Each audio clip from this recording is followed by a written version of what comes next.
it is strange times. However, I do think the pandemic has created some fantastic opportunities like this one, where we perhaps would never have met pre-COVID. Yeah. And I think with the ability to virtually work together and do these things, this is just fantastic. So thank you both for inviting me and letting me come and talk to you guys. I hope it's useful.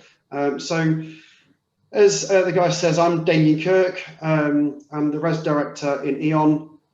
And this is what I'm about to present today is a culmination of probably the last 15, 16 years of my senior leadership, 19 years of, you probably all recognize this, but you all have your own little things that you do as a leader. They're all your bag of tricks, the things that you pull on when you need to for different situations or for people or for customers or the commercial side, but you pull these things out when you need it. And about 5-6 years ago, I started to kind of recognize that this bag of tricks is actually one bag, and I can start to pull them as one bag. There aren't lots of individual things that I just forget are there every now and again, and I just pull them out whenever. I really start to create them in one bag. And 4 years ago, I created this concept called the ways of working, which is what I'm presenting today, and 100-0. And that ways of working is basically the whole bag of tricks. It's everything in one bag. And where I come from is a school of thought of common sense leadership. It really is kind of common sense things I'm talking about today. So I'm kind of hoping most of it will sit there and go, I do that, or that makes sense, or I haven't thought of that, but that's just really common sense. None of this is rocket science, okay? And that's the whole point of it, really. And so where I'm hoping you get today is three things, really. There's these three things, but overall, I'm going to cover 100-0 ways of working. I'll mention that throughout, because that's what it's really all about. It quite clearly will cover what I mean by self-managed teams, and it will talk about common sense leadership. So hopefully you'll come away with those three big areas covered. And then when you get into it, I'm really talking about the mindset and attitude and the environment to succeed in. And as a leader, creating that. And this is the bit where people, I think, a lot of organizations get wrong. So the 95% of what I'm talking about today is not about your structure, right? It's about the people. It's about the environment you create, the psychologically safe environment, the governance, the processes, the systems, right? 5% of it is the actual model that you put in place that enables all of that to come to life. Okay. Can you hear me okay? Is it just do a check-in? Is this all okay? Yeah, you're audible, Damian. And Vandana and Damian, do you want questions on the go or? Yeah, what I was going to say actually, the way I did it before is either if you can manage, if anyone puts their hand up and you help me, if anybody's got the hand up, or please ask a question in the chat and you can stop me and I'll stop throughout, no problem. I've probably got about half an hour's worth of speaking, 35 minutes, and then there's probably 20-25 minutes of questions. So we can just do it informally and just speak up, no problem. Okay. So when you listen to today, listen to it being 95% about behavior, attitude and mindset, and 5% of it being about the structure. Structures don't solve any problems. I think globally, the research suggests that the most benefit you can get from changing a structure is 5%, the maximum benefit, right? Because think about it, all you do is move the same old rubbish around when you change structure. What the rest of it's doing is changing the way you do things, the way you work, the people you hire, what people are allowed to do, how much empowerment they've got. That's what ways of working is mainly about. So if I come on to this video, I'm going to see if it plays. If it doesn't, I'm hoping you've watched it. But this is when I said in May 2018, I sat down with my then leadership team, and I was getting really frustrated that my whole ways of working stuff wasn't coming together in my brand new job I was in. And so I spent about 6 days, 2 days over a few weeks each, completely out of the office with my leadership team, and I literally just trained them, well, in two parts. I trained one part to become entrepreneurial thinkers, and another part to become venture capitalist thinkers, because none of them think like that, having been in a corporate for so long. And so, and then I give them challenges and problems to solve, and challenge each other and ask questions as if they were an entrepreneurial thinker or a venture capitalist thinker. And how would you problem solve the problems? Which, no surprise, they problem solve them differently than they would have done sat in a normal corporate role, because you take a different type of responsibility when you're an entrepreneur or a venture capitalist. And so I spent about 6 working days over 3 sessions doing that. And that was all to get them basically in a stop thinking about actions. There's no actions came out of these days. It was just getting them to stop, to pause, and to think differently, and then to change their mindset and attitude as we went forward into kind of creating this ways of working over the next 9 months, basically. This video is what we found at the end. So I started in May. In November, I found this video, and it's from 1994.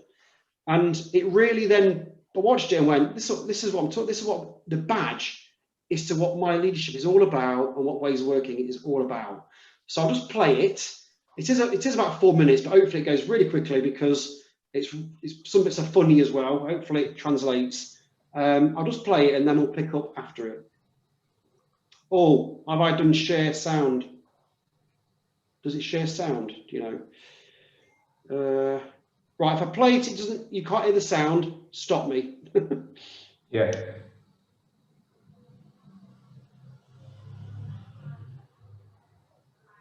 Yeah, we can't hear the sound, Damian. Right, okay. There's something I've not done on Zoom then, isn't there? Right, can I just ask, have most of you seen the video? Yeah, I've seen it. Has anybody else seen it? Anybody nodding? No. Can I just... Seen. You've seen it. Right, I won't, I'll stop sharing that video. Well, I won't play the video, sorry. Oh, hang on, what's this do? The advanced sharing option, I think, has... There you go, share sound. Damian, a suggestion. If you can come out of your screen share and do the screen share again, there is a box at the bottom which you have to tick saying use internal video, internal audio. I might have just done it here, look, share sound. Give me a sec. Fortune magazine named a relatively unknown bank in Columbus, Georgia. Right, I'm going to leave it and I'll explain best it. company to work for in the United States. So 57 consecutive. Don't mess around with you. Let's just go on to. I'll call this in a second. So that video is all about. I encourage you to watch it. There's 2 videos in here, and I've not mastered this video on both sessions now, so I do apologise. But you've got them to keep forever. That video is all about this guy going into a bank in America and seeing 100 written on the walls everywhere. And he basically asks the question, what's 100 all about? And the 100 is all about 100% responsible for yourselves and your customers, 0 excuses. Right? And I thought, that's what I'm all about. I like an adult world. I only want adults working for me. If you don't want to be professionally like an adult in my business, I don't want you. I will fire you. Right? You can leave. I'm dead clear about that. And I'll come to the Muppet free zone in a minute. What I want is when you're dealing with customers, for example, what you find very often is organizations have got into this triangle structure of hierarchy, and they're told, they work in these triangles and they're told what they can and can't do. And the empowerment is taken away from them as adults, and they have all this empowerment outside of work. They look after their own rent or their own mortgages. They have their own children and bring those people up successfully. They're carers. They do all these things very successfully out of work. And then we bring adults, very grown people into our organization, and then we operate a parent-child relationship. And that takes away all of this responsibility they could have in dealing with things for our customers or each other as colleagues. And so the 100 is all about taking responsibility for whatever's in front of you, no excuses. So if a customer contacts you and it's not your job, but you can deal with it, well, deal with the customer, give them the great experience, and then afterwards pick up why you got that call and you shouldn't have done or something. But don't take our own problems and share them with customers, right? If you think, actually, I could deal with it, but I couldn't because I didn't have the right system access or the right delegation of authority or something, then why don't you go and get the right system access for next time and the right delegation authority?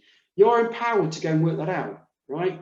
And so this 100-0 is what it's all about. It sits in the center of everything. You are responsible for yourself and each other and your customers, sorry, as an adult in our organization.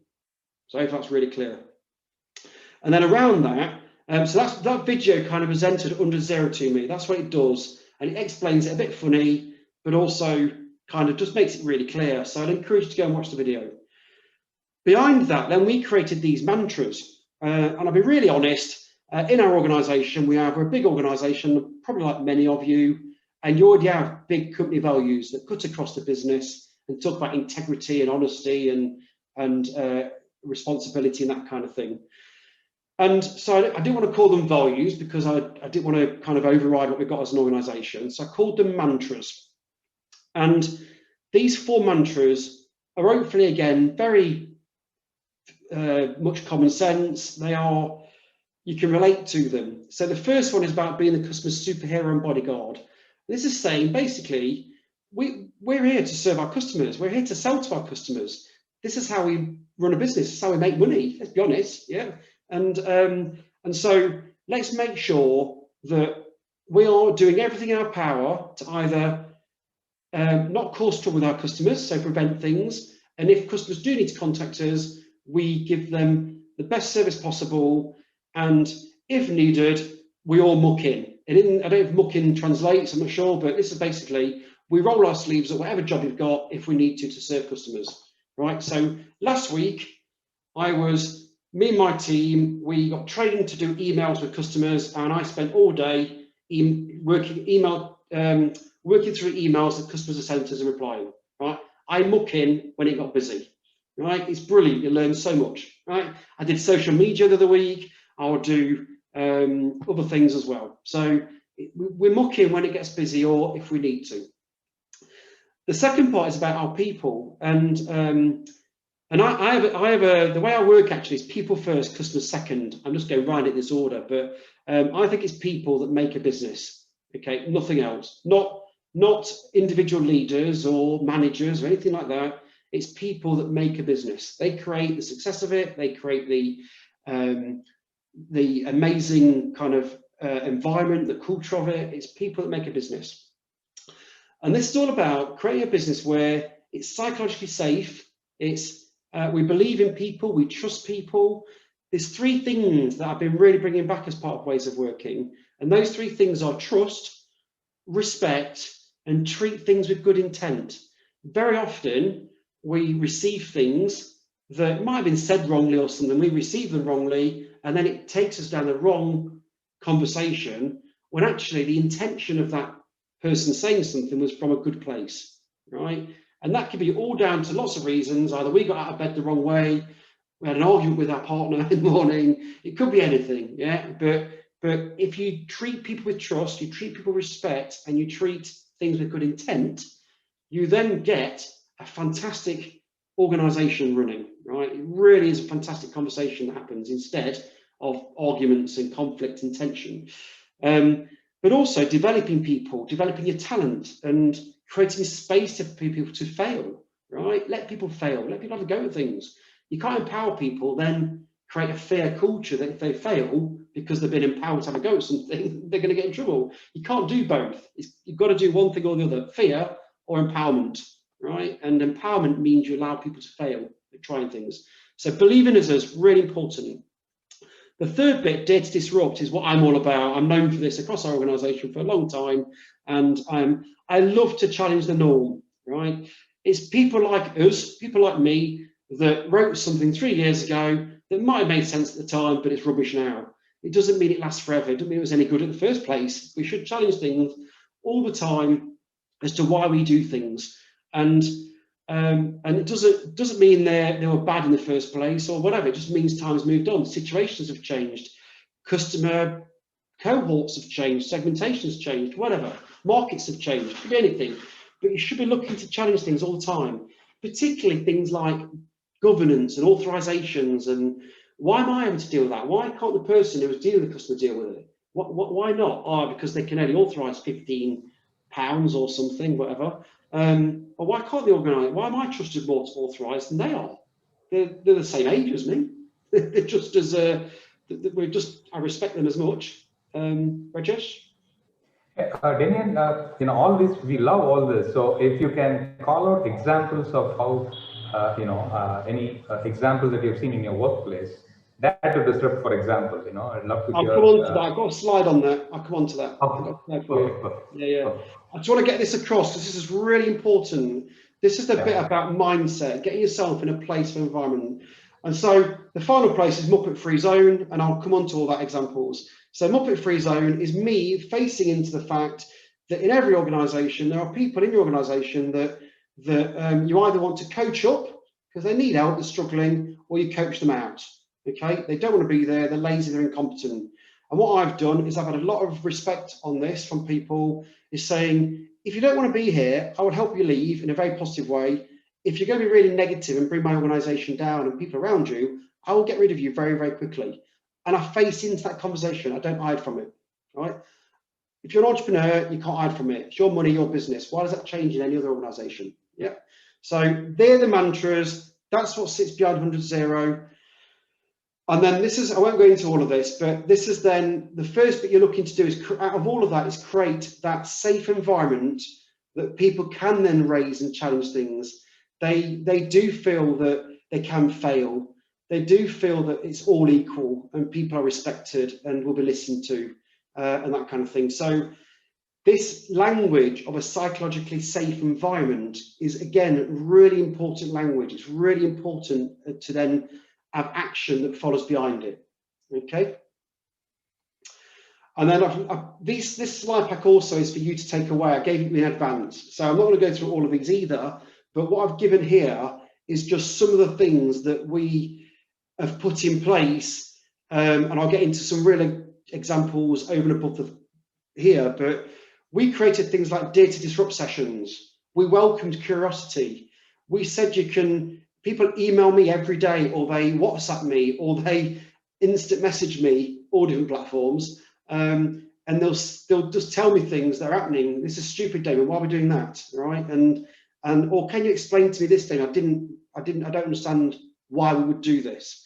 And some of it is easy, some of it is, or some of it is obvious, some of it isn't. But things like healthy conflict, when you put in place the environment to challenge each other, that becomes a positive challenge environment. It's not an argument. It's a debating, listening place, right? So put purposeful timing, which we do for everybody every week. Every week, people have, across all of our areas, they have dare to disrupt sessions, right? And those sessions are made to create the space so people turn up into them. Even now, virtually, we use virtual whiteboards. People turn up to them in the space that it's going to be, people are going to listen and they're going to be challenged, but they receive it in that way because it's an environment created on purpose for it. So that's a real life example of what we do. We create the space to do it. And then over time, what you see is people do that in every meetings and whatever, because they've started to create that culture. That takes ages, right? That can take a year, 2 years, but unless you start somewhere, you don't move to anywhere. That kind of theory. So I won't go through much more of those. You can read those, ask me questions on them. That's absolutely fine. Then there's also some principles around it. And this gives you, again, these are kind of, like if I go through some of the principles, you can ask some questions on, you can read the right-hand side as well. But things like, we all face the customer, okay? So that means my finance partners, my procurement team, my supply chain team, my IT team, right?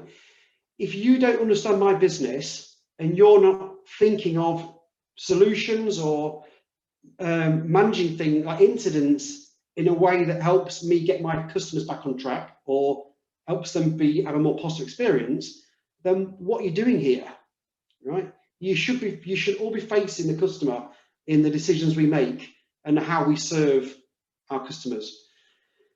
The second one is, as part of a customer operation as well, we've got to connect customers quickly.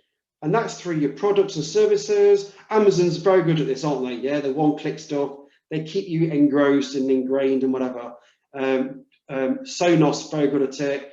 McAfee, there's some different companies there that are very good at keeping you in their business because they treat you, their live chat's fantastic, their websites are great, shopping with them is great, that kind of thing. The one I like the most, and I'm massively, one of my bag of tricks is I'm really into strengths-based development and leadership. Okay, many organizations, including Eon are into weakness-based development. Okay, so they're into things saying, I don't know, Damian, you're not very good at strategy but you're very good at operations. So I'm going to make you director of strategy.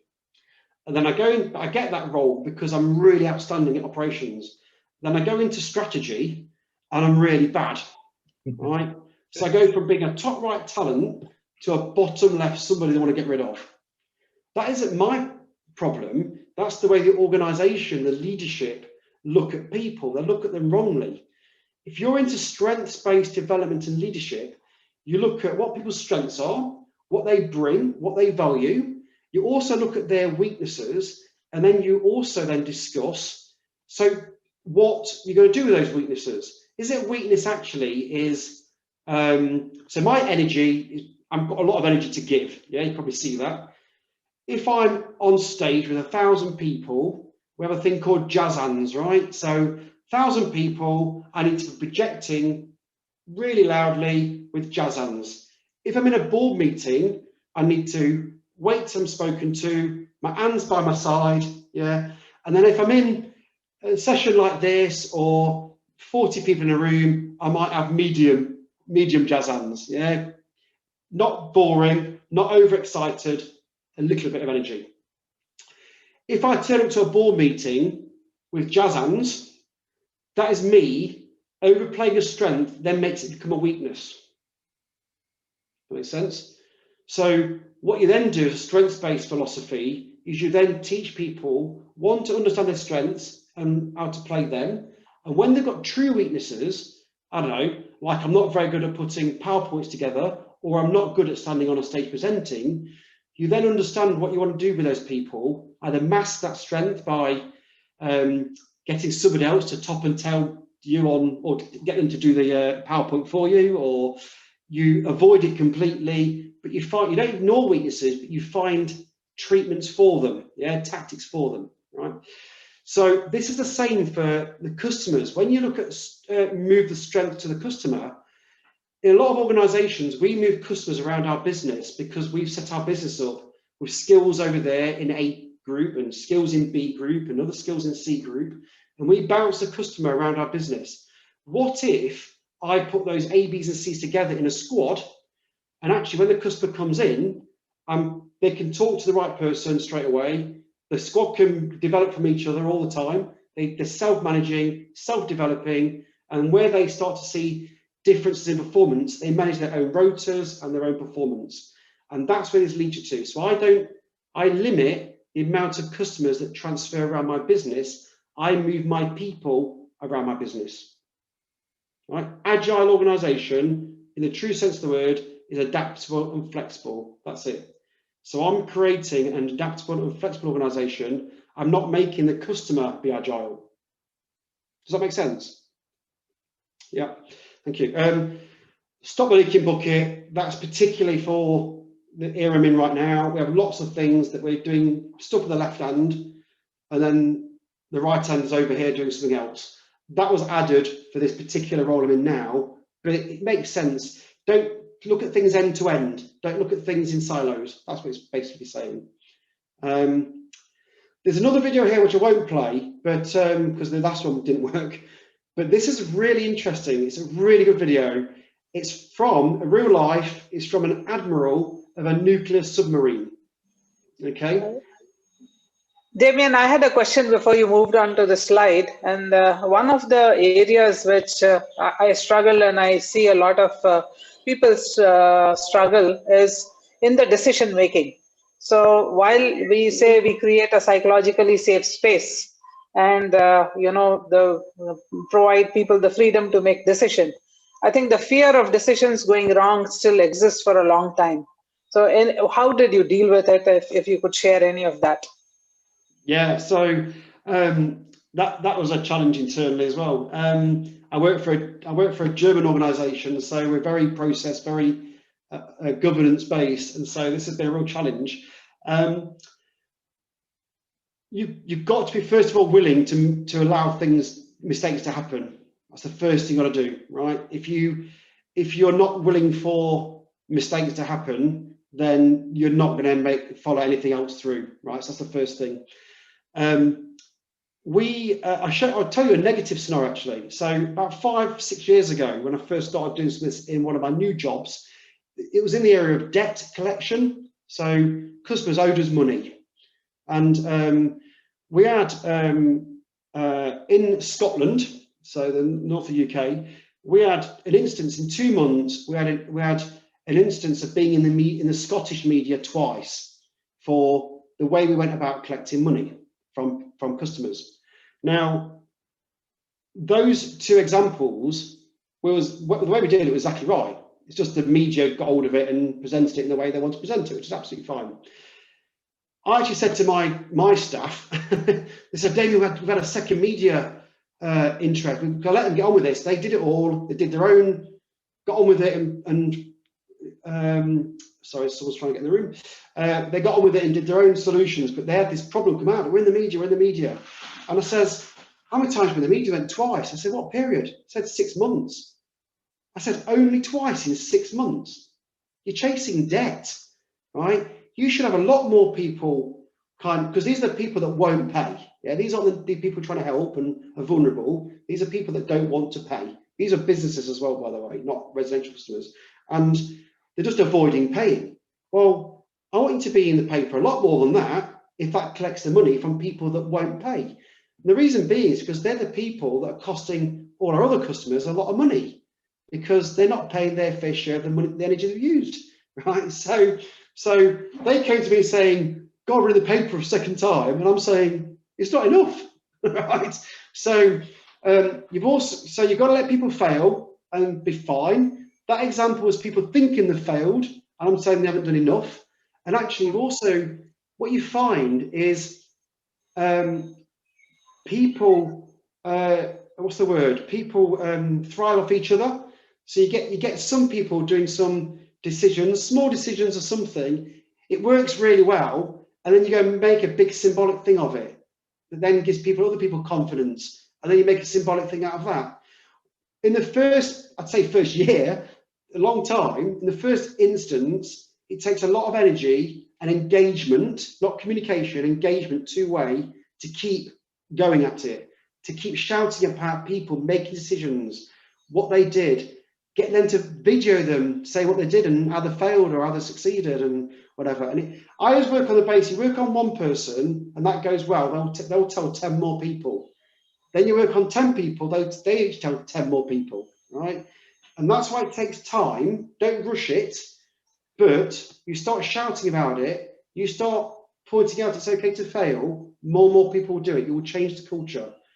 What people fail on is they think they can make a decision on a Friday to change their business, and then on a Monday it'll all work. Yeah. Right? This happens over months and months and months. So approximately how long did it take for you to get your team to start making decisions, for instance? Was it a year, 2 years? So it starts immediately with the brave people. That also you find people that, your early adopters of such change, they start doing it. And then you just use those as your, on your journalism, on your narrative. You use those people on videos and you get them to meetings to speak about it and whatever. And then you're going to grab a few more people. So it starts straight away. You just start building it up, right? And then what you do on your recruitment processes is because what we did straight away as well before was change our recruitment strategy. So we stopped recruiting people on role profiles. So rather than looking for somebody who does billing, we look for people with the right attitude. We actually had people profiles being advertised, not role profiles. Yeah, and those people profiles talk about the kind of person that we want in our business, not the type of skill I want in my business. Sure. Right? So when you put that in parallel with changing your current business, because your attrition, whatever, say your attrition's 10%, well, straight away, every week, month, you bring in new people that you bring in being inducted into this new way of thinking. So you start changing your organization, it joins at some point. So do things in parallel. Very beginning of your process, recruitment, and then your legacy, your kind of current business, you got to give time and space, right? Time and space. I work on the basis that pretty much nobody can't do anything in my business that we can't fix, right? They can't really. What can people really do? They might really annoy a customer. They might cost you some money, but if you watch the Admiral on this submarine, right, he empowers his entire crew to make decisions, apart from the one decision that he would never ever relinquish. Can you guess what that is? Since I saw it, I won't say it. Probably the nuclear button. Yes. So Yeah. the one thing he won't relinquish and it isn't because he doesn't trust them. He doesn't want to put the consequences of pressing that button on anybody else. So he's not even making that decision based on trust. He's making it based on, as his role as Admiral, he thinks he should take that pressure of when to press it and what the consequences mean. So he's not even doing it because of trust. He trusts his crew completely, right? Because they will tell him, you need to press it. But he's the one that will press it.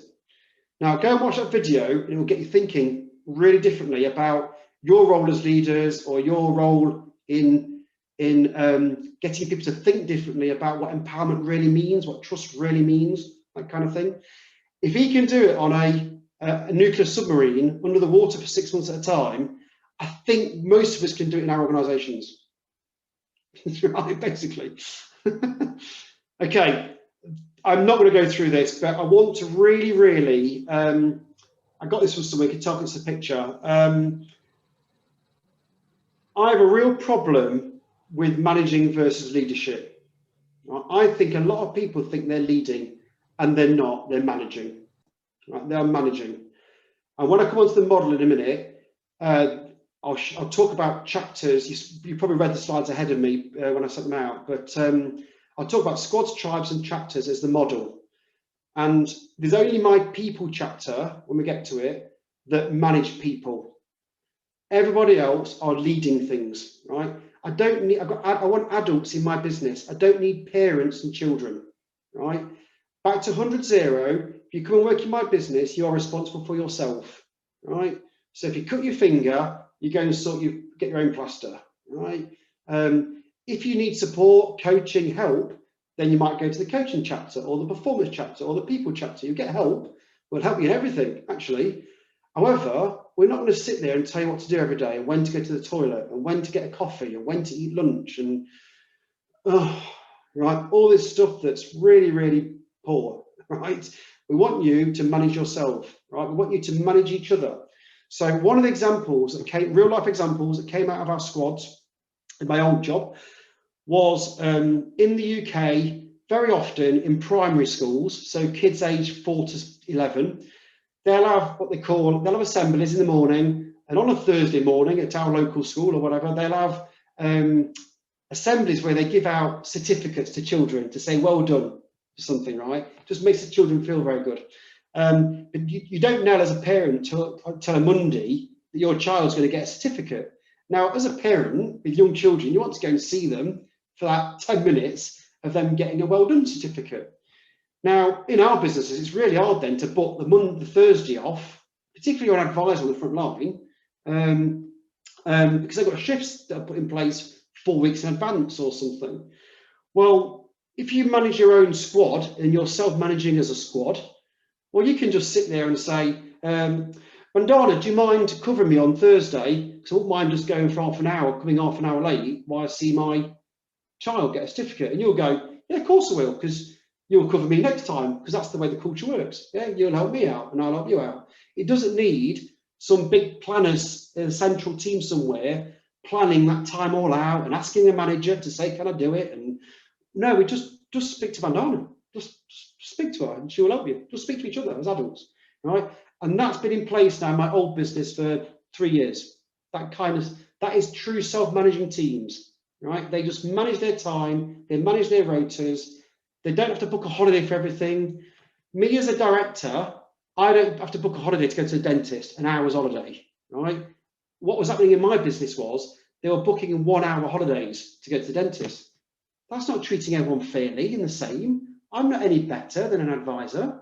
So we changed that and said, just work it yourself in a squad. You don't need to tell everyone, just work it yourself, right? So they're real life examples of just changing things that happened and moving to practice, right? Another thing we did, I don't know if you guys operate with planning teams and things, and I changed our planning team to be macro planners, not detailed planners. We used to plan down to the toilet break, down to the 15-minute coffee break. And as soon as that's written, it's out of date because you finish your conversation and then go on your break. So I might be on a call with a customer and my break's 11:15 to 11:30, but I don't finish that call till 12 o'clock. And then I go on my break. When we changed it to say don't include that kind of stuff in plans, the plans are more accurate because actually the people went on breaks when they could go on breaks, not when it was planned. By default, they're more accurate.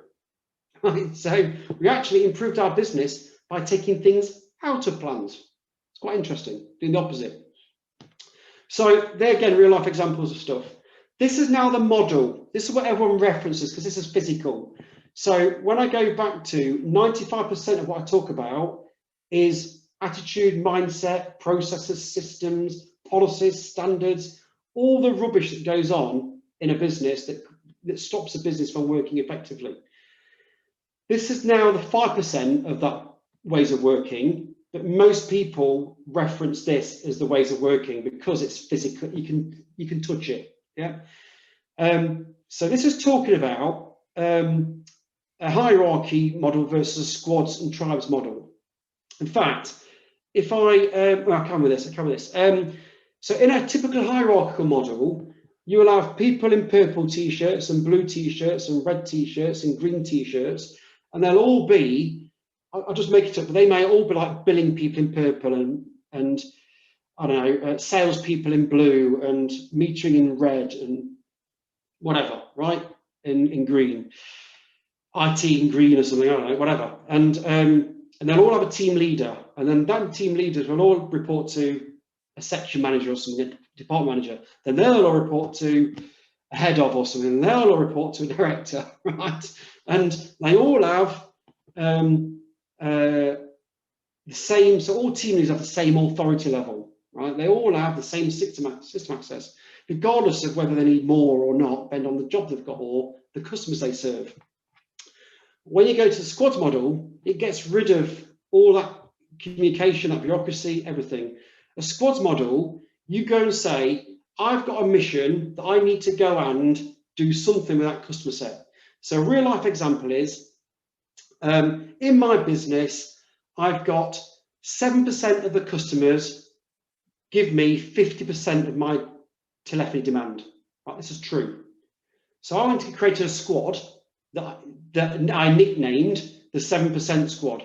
So I created a squad to go and start tackling why those customers, so when they called us, we got the telephony system changed and we controlled them coming through into this squad, right? So we could manage those customers end to end. And what we did was we put all the different strengths into that squad and we said, you're from metering, billing, sales, change supply, an IT person in there, right? We put all the relevant skills we need in that squad and we said, your mission is to go and reduce the number of customers calling us, that 7% of customers giving us 50% of our demand. Your mission is to get rid of that. right? And what you're going to do is manage those customers end to end until you've done it. It never leaves your squad. And we did that in a controlled way, because we couldn't do it all in one go. We did it in a controlled way. And that's been running, they've been working through that over the past 18 months. That's a real life squad, been in place. I've had external people visit that squad before COVID and see what they're doing. And what you find is that those customers are never transferred across these triangle teams and bounce from one process to another. And then you have the customers explain it all again, and they get really frustrated and they raise a complaint that then costs you money. It just goes on and on. They manage that, and they are bringing that demand right down. In my new business that I'm in now, I changed jobs in October. I've got the same problem. I've got 16% of customers give me 2/3 of my telephony demand. So I've created a very similar squad, and they've taken the first 1% of customers into that squad. And we found out straight away, most of the customers calling us are just wanting to pay us, which is great. We've got a load of digital channels that they can pay us on. So what's not working to attract them to go and pay quicker via digital? Why are they still waiting on a phone to speak to us? So they're the kind of things we're picking up and we're solving. Yeah, we've changed the IVR messaging, we've improved the website, we've improved the whole positioning of where things are to go and click to pay, like right at the very front. We've just changed loads of different things out of it. We're learning very, very quickly. And those guys aren't coming to me. That squad has all the relevant people in it, IT, marketing, fulfillment, and they go and make the changes as they find it. There's no governance. Just go and do it. All right. That's all real life example happening today in my new business today. All real life. And the definition of agile. So if I come on to this near the end now. This is the kind of model in a complete view. So this is my business. I've got a customer contact tribe. I've got a better billing tribe. I've got an escalated complaints and escalated debt. And that's it. Right? They're my 4 operation areas. And then I've got chapters that sit along all of them. And when I've put this all together, it wasn't a cost-cutting exercise, but I've reduced my management grades by 33%. I just don't need those people.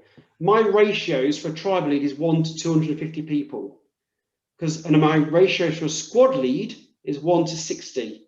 I don't have any other management than that. It's a leadership. I don't do management, it's leadership, sorry.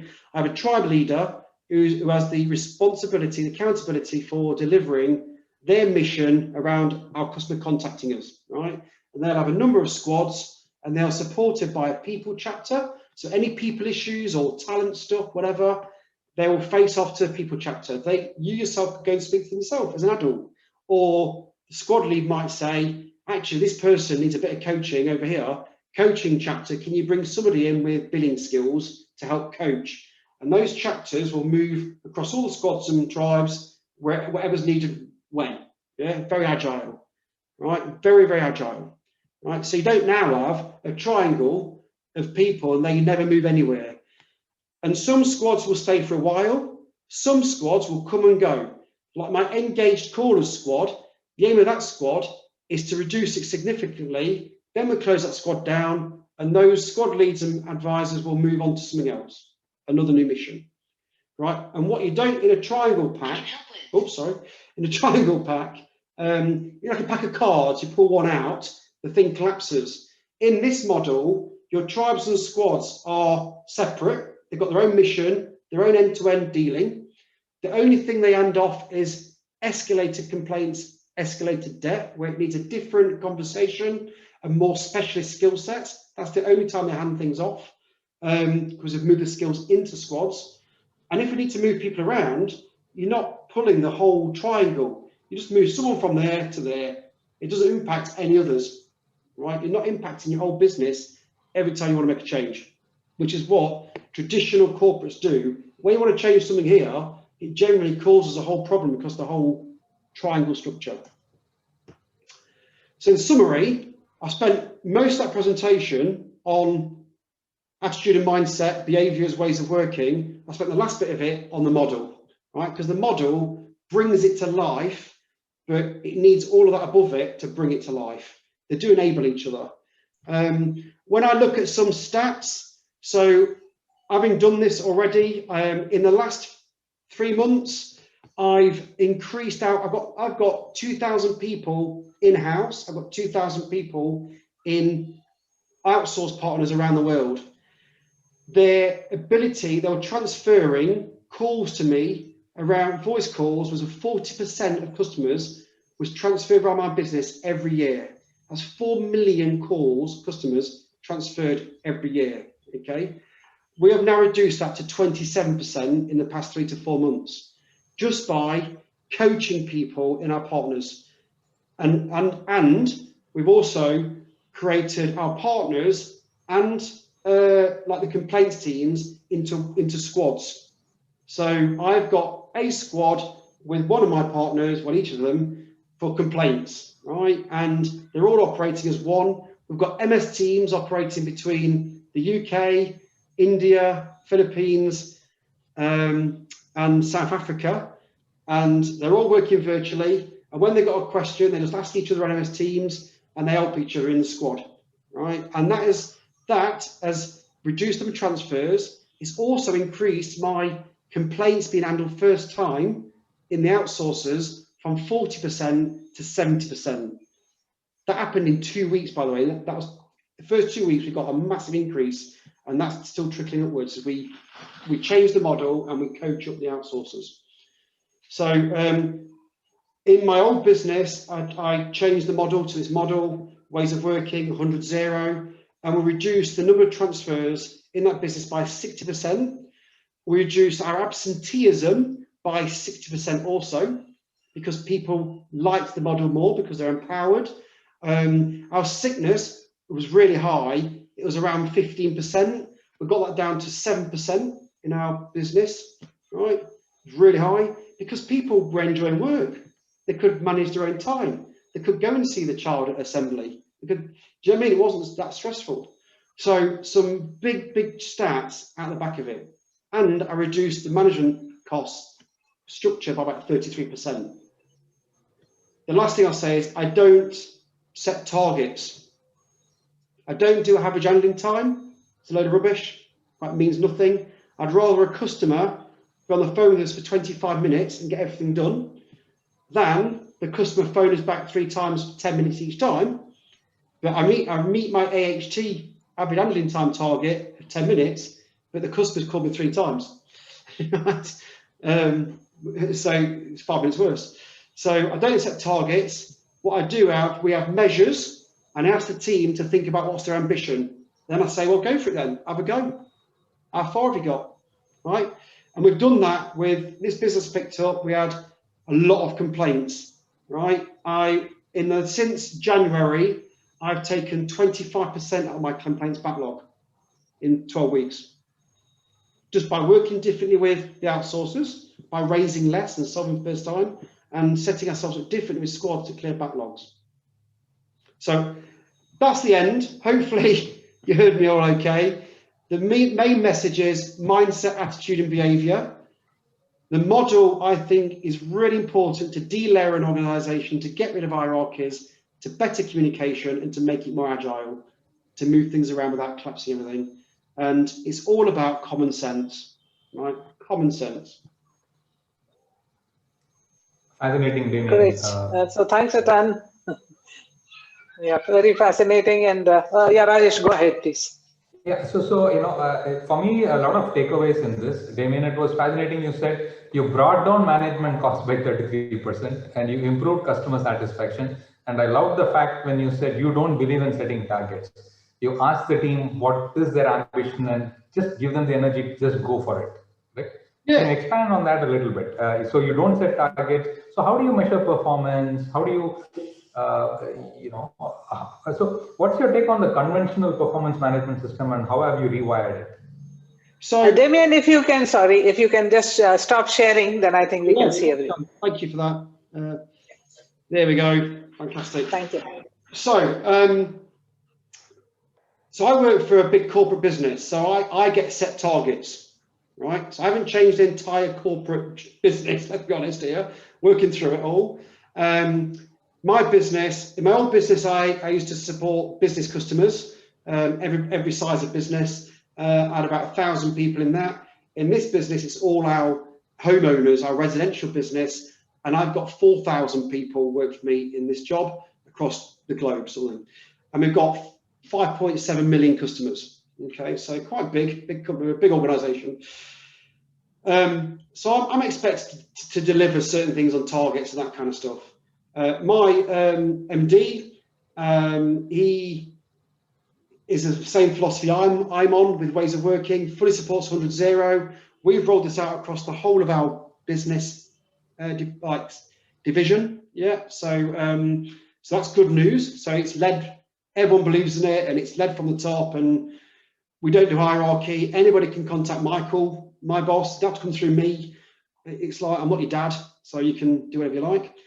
So that's the first thing. So you only need targets if you keep reporting up and up and up and up, right? If you're not doing that, you can contact people, you can move faster anyway. So your targets are a little bit pointless because you move all the time. Also, when you look at targets, what you're really doing with them is that, so if you're aiming for 20 widgets, well, what if Rajesh actually knows what he's talking about, and if I let him have a go at it, could get me 30. Do you want 20 or 30 now? Right? And I've got no idea that Rajesh can give me 30 because I've not allowed him to have a go. So what you find is, if you let people, again, back to my mantra, I have a mantra: enjoy, passion, success, right? That's the working title of my book, right? And not that I've written it yet, but I will do one day. If you enjoy what you're doing, you'll have a passion for it. If you've got a passion for it, you'll always be successful. That's the point behind that mantra for me. So if I can get Rajesh to enjoy what he's doing, and I give him that empowerment and that authority, and I give him boundaries as well. It's not a free for all, but I give him boundaries that are common sense boundaries, not because I'm more important than you, right? You'll find that his passion will give me more than 20 widgets. And if it doesn't, it's probably because I would never have got 20 widgets. And what it's done is help me learn quicker that I'm on the wrong path to those 20 widgets. Right? And I can then learn from that